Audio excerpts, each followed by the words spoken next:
उसी प्रकार यही ईथर, जिस तरह से मैंने कल बताया आपसे कि आप एक छोटी सी मोमबत्ती की लौ को भी एनलाइटन कर सकते हैं, ये ईथर एनलाइटन हो जाता है। और जब आप कोई बात सोचते हैं, क्योंकि आपका चित्त एनलाइटन है, तो आप जैसे कोई समझ लीजिए एक टेलीविज़न सेंटर बन गए और वहाँ से ये मैसेज गया और फौरन उसी क्षण तत्क्षण आपके पास खबर आ गई। क्या हुआ? तत्क्षण। एक बार श्री रामदास स्वामी से श्री शिवाजी महाराज ने पूछा कि कुंडलिनी के जागरण में कितना समय लगता है? उन्होंने कहा तत्क्षण। तत्क्षण एक कार्य होता है, पर किसी किसी में समय लग जाता है। उसका कारण ये कि उनका कुछ ढीला मामला है या कोई ज़्यादा ही कसा हुआ मामला है। अब समझ लीजिए अगर आप टेलीविज़न लेके आए तो तत्क्षण आपको सब दिखाई देता है, और समझ लीजिए प्लग ही नहीं लगा तो उसे क्या करा जाए। इसी प्रकार जो कुछ भी आपको जानना है वो सारा जानना आप तत्क्षण कर सकते हैं। इसी को ज्ञान कहा जाता है। ज्ञान पुस्तकों से नहीं आता। जो पुस्तकों में है वो सिर्फ बाह्य का ज्ञान है। जैसे पेड़ का ज्ञान हो उस तरह से ये बाह्य का ज्ञान है, लेकिन मूल का ज्ञान जो है वो आपको सिर्फ ऊर्ध्व गति से पार होने के बाद ही जाना जा सकता है। ऊर्ध्व गति के सिवाय कोई और रास्ता नहीं है। कुंडलिनी जब तक आप उठ करके और आपके ब्रह्मरंध्र को नहीं छेदेगी, तब तक आप उस ईथर से या उस सूक्ष्म से जो 5 महातत्वों में बसा हुआ है उसमें प्रवेश नहीं कर सकते।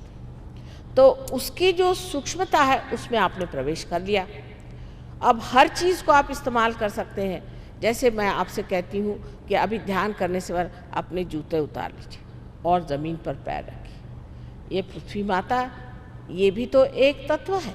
पृथ्वी एक महान तत्व है, और उस महान तत्व पे आप जब पैर रख देते हैं तो उसकी भी जो सूक्ष्म शक्ति है वो जागृत हो जाती है, और वो आपके पाँव से खींच लेती है आपके अंदर जो कुछ भी जड़ता है। फिर कभी कभी आपसे कहा जाता है कि आप अगर राइट हैंड आप हमारी तरफ करें और लेफ्ट हैंड ऊपर की तरफ करें। इसकी वजह यह है कि राइट हैंड जो है इसमें आपके जो प्रश्न हैं वो सारे आपके अहंकार से आते हैं, और अहंकार को सबसे अच्छा खींचता कौन है? तो ये आकाश। इसलिए आकाश की ओर आप नज़र करते हैं और एक हाथ इस तरह से करने से इस हाथ से वो चीज़ निकल जाती है। सहयोग बहुत ही साइंटिफिक है, पर मूलभूत होने की वजह से, फंडामेंटल होने की वजह से अत्यंत सहज और सरल है। फिर कहा जाता है कि आपके अंदर कोई मानसिक व्यथा हो या मन से कोई व्यथित हो या कोई इस तरह की चीज़ हो जिससे कि हम कह सकते हैं कि ये मनुष्य उद्विग्न है या डिप्रेस्ड रहता है या इसके अंदर एक तरह की निराशा से छाई हुई, ऐसे लोगों से कहा जाता है कि आप लेफ्ट हैंड दीप की तरफ रखें। अब जो दीप है ये नेगेटिविटी को भगाता है। दीप रखते ही साथ वो दीप एनलाइटन हो गया, उसमें उसका जो सूक्ष्म प्रकाश है वो अंदर बहना शुरू हो गया।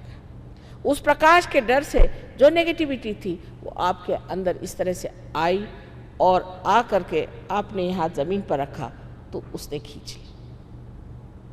तीसरी बात कही जाती है कि आप दोनों हाथ फोटो की तरफ रखें और दीप जलाएं और दोनों पैर पानी में रखें। उस दीप के कारण आपके अंदर जो दोनों ही तरह की नेगेटिविटी है वो पानी खींच लेता है। इस पानी में थोड़ा सा नमक डाल देने से ये भी सूक्ष्म रूप से बड़ा भारी सागर बन जाता है। इसका बहुत ही साइंटिफिक कारण है। जो भी क्रियाएं सहयोग की हैं वो बेवकूफ़ी की नहीं है, लेकिन वो इतनी सीधी सरल है कि लोग समझते नहीं। इसका बहुत ही साइंटिफिक कारण है। जो भी क्रियाएं सहयोग की हैं वो बेवकूफ़ी की नहीं है, लेकिन वो इतनी सीधी सरल है कि लोग समझते नहीं। ईसा मसीह के 12 शिष्यों पर जब आदिशक्ति होली घोस्ट का आशीर्वाद आया तो वो सब चक्रों की बात करने लगे और हाथ वाथ घुमा करके आपस में बताने लगे। तो सब ने सोचा कि ये तो कोई पागल लोग हैं, उनको पागल में ही कहना शुरू कर दिया। लेकिन उसका अर्थ ईसाइयों ने ये लगाया कि वो कोई ग्रीक लैटिन ऐसी भाषा बोल रहे थे, वो चक्रों की भाषा बोल रहे थे। ग्रीक लैटिन भाषा है तो कोई भूत आपके अंदर ग्रीक आ जाए तो बोलेगा, कोई और ऐसा आ जाए तो वो दूसरी भाषा बोलेगा। लेकिन वो भाषा बोल रहे थे जो वो थी चक्रों की, जो कि सर्वसाधारण मनुष्य समझ नहीं पाता। जैसे कोई आए साहब तो उन्होंने कहा कि माता जी इनको देखिए, इनका बड़ा आज्ञा चक्र पकड़ा है। तो उनका मतलब क्या? मैं कहा मतलब अभी नहीं बताऊंगी, बाद में बताऊंगी। उसका मतलब ये हुआ कि इनको ईगो चढ़ गया, इनमें अहंकार आ गया। अब अगर उनसे मैं कहूँ कि भैया तुम्हें अहंकार आ गया तो मुझे मार बैठे। सो ये जो भाषा है, चक्रों की भाषा, ये आपको सीखनी होती है, क्योंकि अब आप सूक्ष्म हो गए। ये जो ज्ञान है ये आपके जड़ों का ज्ञान है। जो बाह्य में ज्ञान है, साइंस आदि जो वेस्टर्न ज्ञान है, ये सारा पेड़ का ज्ञान है। और वहाँ पेड़ का ज्ञान तो बहुत बढ़ गया, बहुत ज़्यादा पेड़ बढ़ गए, लेकिन उनकी जड़ें खत्म हो गई। तो अब वो धीरे धीरे डामाडोल हो रहे हैं और उनको डर लग रहा है कि हमारा सर्वनाश हो जाए। उसकी जड़ें भारतवर्ष में अनादिकाल से हमारे सद्गुरुओं ने और हमारे अवतारों ने ये प्रणाली हमें दी और इसके बारे में बहुत खोल करके बात की गई। जबकि आदि शंकराचार्य आए और जब गुरु नानक साहब और कबीर दास जी ऐसे लोग आए, तब उन्होंने इस बात का पूरी तरह से उद्घाटन किया और दक्षिण में ज्ञानेश्वर जी ने इस पर बहुत बात कही।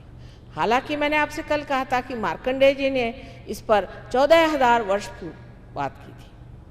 अब एक झगड़ा हमें